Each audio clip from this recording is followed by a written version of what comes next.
मेरे पिताजी जिंदगी भर शिक्षक रहे। वो इतने बीमार रहते हैं कि बिना सहारे के चल नहीं पाते हैं। आप चुनाव के लिए इतनी घटिया हरकत करेंगे?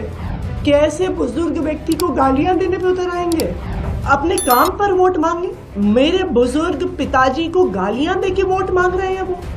मैं रमेश विधूड़ी जी को कहना चाहूंगी, मेरे पिताजी जिंदगी भर शिक्षक रहे। उन्होंने दिल्ली के हजारों गरीब लोअर मिडिल क्लास परिवार से आने वाले बच्चों को पढ़ाया। क्या मुख्यमंत्री आतिशी के आंसुओं में दिल्ली की कुर्सी पर बैठने का भारतीय जनता पार्टी का ख्वाब बह जाएगा?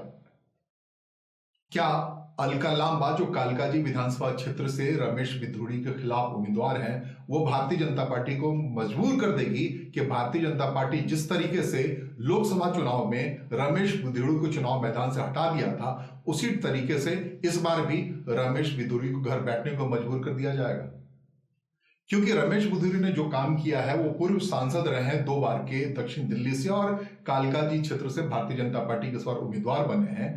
उन्होंने 2 बयान दिए और दोनों ही महिलाओं के सम्मान के खिलाफ। सुधार कैंप के सामने वाली, बराबर वाली, अंदर वाली सारी की सारी सड़कें प्रियंका गांधी के गाल जैसे जरूर बना देंगे। लालू ने कहा था बिहार में कि बिहार की सड़कों को मैं हेमा मालिनी जी के गालों जैसे बना दूंगा।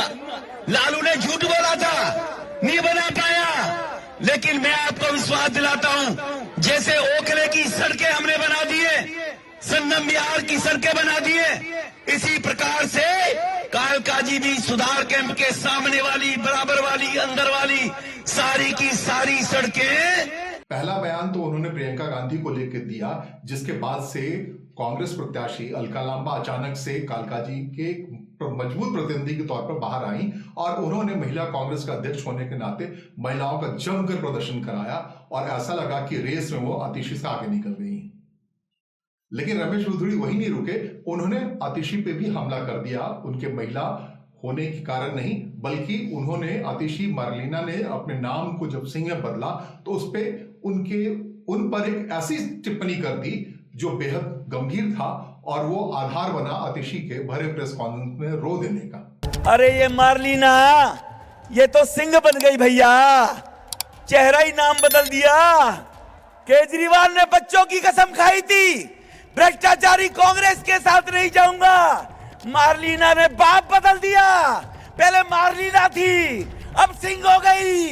ये इनका चरित्र है। अपने पिता का हवाला देकर के 80 साल के पिता का हवाला देकर, लेकिन बात इतनी होती तो समझ में आती।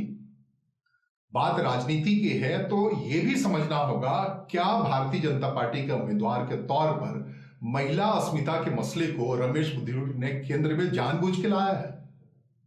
क्योंकि इसी आतिशी पे आरोप लगा था कि जब आम आदमी पार्टी ने अपने सांसद स्वाति मालीवाल पर अरविंद केजरीवाल के मौजूदगी में हमला कराए थे, उसके साथ बदतमीजियों की बात सामने आई थी, तब आतिशी पूरे मजबूती के साथ आई थी और उन्होंने कहा था कि ऐसा कोई मामला है नहीं, और स्वाति मालीवाल के पक्ष में खड़े होने के बजाय अरविंद केजरीवाल के पक्ष में खड़ी हुई थी। तो क्या भारतीय जनता पार्टी चाहती है कि ये गड़ा मुर्दा अचानक से केंद्र में आ जाए और ये बात साबित हो, जितनी बार आम आदमी पार्टी महिला अस्मिता की बात करे, उतनी बार स्वाति मालीवाल का मसला सामने आ जाए?